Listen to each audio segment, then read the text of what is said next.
لو كل مرة تقولي من بكرة هبدأ دايت وبعدين بعد يومين أو 3 تلاقي نفسك رجعتي لنفس العادات القديمة، فاعرفي إن المشكلة مش في إرادتك، المشكلة إن أغلب الناس بتدور على أسرع طريقة للتخسيس ومحدش بيقولهم إن السر الحقيقي في العادات الصغيرة اللي بتعمليها كل يوم.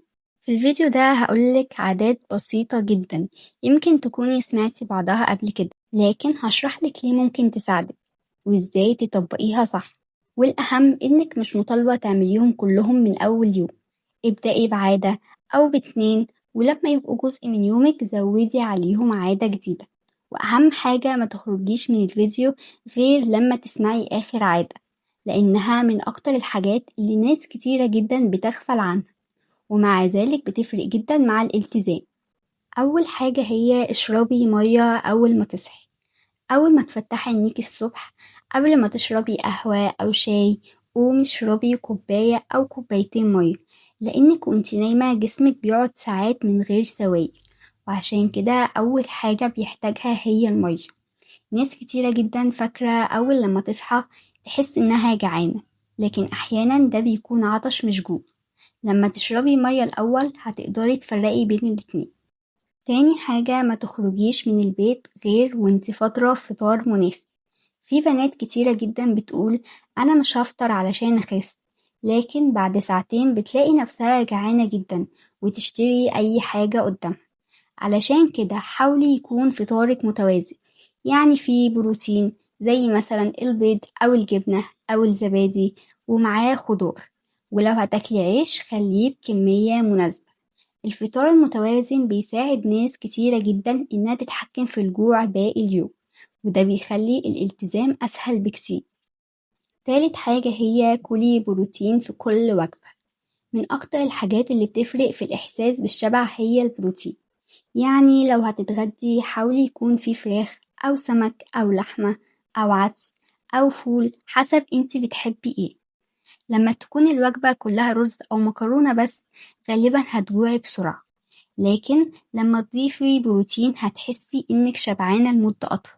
ومش لازم خالص إنك تمنعي النشويات، النشويات جزء طبيعي من الأكل، لكن حاولي تكون بكمية مناسبة. رابع حاجة اشربي كوباية مية قبل الأكل، قبل كل وجبة ب10 دقايق اشربي كوباية مية. العادة دي بسيطة جدا، لكن بنات كتيرة بتقول إنها ساعدتها تاكل بهدوء وما تستعجلش. وأهم حاجة ما تستنيش لحد ما تعطشي جدا، اشربي المية على مدار اليوم، مش لازم مرة واحدة. خامس حاجة هي ابدأي بالسلطة الأول. لما تحطي طبق السلطة قدامك وتاكلي منه الأول غالبا هتشبعي أسرع قبل ما تكتري من الأكلات الأعلى في السعرات الحرارية. اعملي السلطة بالطريقة اللي بتحبيها، خيار أو طماطم أو خس، أي خضار متوفر عندك. مش لازم خالص تعملي سلطة معقدة، المهم يبقى فيه خضروات في وجبتك بشكل يومي. وافتكري إن نزول الوزن مش معناه الحرمان من كل حاجة بتحبيها، لكنه معناه إنك تعملي اختيارات أذكى في أكلك. سادس حاجة هي امشي بعد الأكل. من أكتر العادات البسيطة جدا اللي بنات كتيرة بتهملها هي المشي بعد الأكل. أنا مش بقولك انزلي امشي ساعة كاملة، حتى لو مشيتي من 10 ل15 دقيقة بعد الغدا أو العشاء دي حركة كويسة جدا، بدل ما تاكلي وتقعدي على الكنبة أو تنامي. سابع حاجة هي ما تشربيش سعرات من غير ما تاخدي بالك. في ناس بتكون عاملة دايت طول اليوم وبعدين تشرب كنز ساقع أو عصير محلى أو كوباية قهوة عليها سكر كتير وكريمة، وما تبقاش واخدة بالها إن دي كلها سعرات. أنا مش بقولك امنعي كل حاجة، لكن حاولي تقللي المشروبات السكرية، اشربي مية أكتر أو شاي وقهوة بسكر أقل لو تقدري. التغيير الصغير ده مع الوقت بيفرق جدا. تامن حاجة هي كلي من غير موبايل. جربي مرة تاكلي وانتي ماسكة الموبايل وبعدها اسألي نفسك سؤال، هل أنا شبعت؟ غالبا مش هتعرفي، لأن تركيزك كان في الفيديو أو المسلسل.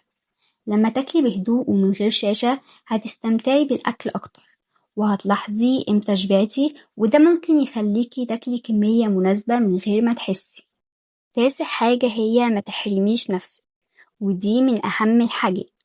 اوعي تفكري إنك عشان تنزلي في الوزن معناه إنك تودعي بقى الشوكولاتة أو الحلويات للأبد، لأن اللي بيحصل إنك تمنعي نفسك أسبوع أو 2 وبعدها بيجيلك شهية شديدة جدا وتاكلي كمية أكبر. الأفضل إنك لو نفسك في حاجة كلي كمية صغيرة واستمتعي بيها وبعدها كملي يومك عادي. وجبة أو قطعة حلويات مش هتبوظ كل تعب. 10 حاجة هي نامي كويس. يمكن تستغربي إن النوم له علاقة بنزول الوزن، لكن لما تنامي عدد ساعات كفاية بنات كتيرة جدا بتحس إنها أقل جوع وتقدر تلتزم بالأكل بسهولة أكتر. أما السهر كل يوم فممكن يخليكي تفضلي تدوري على حلويات بالليل أو أي حاجة تاكليها. حاولي على قد ما تقدري يبقى عندك ميعاد ثابت للنوم حتى لو الفرق بسيط. اللي جاي دلوقتي ده أهم حاجة في الفيديو كامل، لأن العادات الجاية هي اللي ناس كتيرة بتعملها غلط من غير ما تاخد بالها، وبتكون سبب إن الوزن يثبت رغم إنهم فاكرين إنهم ملتزمين. فكملي معايا للنهاية. أول حاجة ما تستنيش لما تجوعي جدا، ودي غلطة بنات كتيرة جدا بتقع فيها. يعني مثلا تكوني من الصبح لحد العصر مأكلتيش أي حاجة، وبعدين أول لما تحسي بالجوع تبقي نفسك تاكلي أي حاجة قدامك. ده طبيعي جدا لأن الجسم بيكون محتاج طاقة أكتر. علشان كده ما تستنيش نفسك توصلي لمرحلة الجوع الشديد. لو بين الوجبات جعانة مثلا ممكن تاكلي سناك بسيط زي مثلا فاكهة أو زبادي أو حبة مكسرات. الحاجات دي هتساعدك تهدي الجوع لحد ميعاد الوجبة اللي بعدها. تاني حاجة هي تقللي الكمية. في ناس أول لما تبدأ دايت تقول خلاص همنع الرز أو العيش والمكرونة نهائي، وبعد كام يوم تلاقي نفسها رجعت ليهم تاني، ولما بتاكليهم بتاكلي بكميات أكبر من الأول. الحقيقة إن النشويات مش هي العدو، جسمك بيحتاجها، لكن المهم الكمية. يعني ممكن تاكلي رز أو عيش أو بطاطس لكن بكمية مناسبة، ويكون معاها بروتين وخضار بدل ما يبقى الطبق كله نشويات. التوازن هو اللي بيساعدك تكملي مش الحرمان. وآخر وأهم خطوة هي خلي فيه بروتين في كل وجبة. كل وجبة حاولي تسألي نفسك سؤال بسيط، هو البروتين فيه؟ يعني مثلا لو فطار يبقى لازم يكون فيه بيض أو جبنة أو زبادي أو فول، ولو غدا يبقى فيه فراخ أو سمك أو لحمة أو حتى عدس، ولو عشاء ممكن تونة أو بيض أو زبادي. البروتين بيساعد ناس كتيرة جدا تحس بالشبع لفترة أطول، وكمان مهم للحفاظ على الكتلة العضلية أثناء نزول الوزن. لو وصلتي لحد هنا فانتي كده مهتمة انك تغيري حياتك الأفضل، بس أهم حاجة ما تحاوليش تطبقي كلهم مرة واحدة، لأن ده هيبقى صعب جدا عليكي. اختاري 3 عادات بس وطبقيهم لمدة أسبوع، ولما تحسي إنهم بقوا سهلين زودي عليهم عادة جديدة. وبس كده، أشوفكم في فيديو جديد.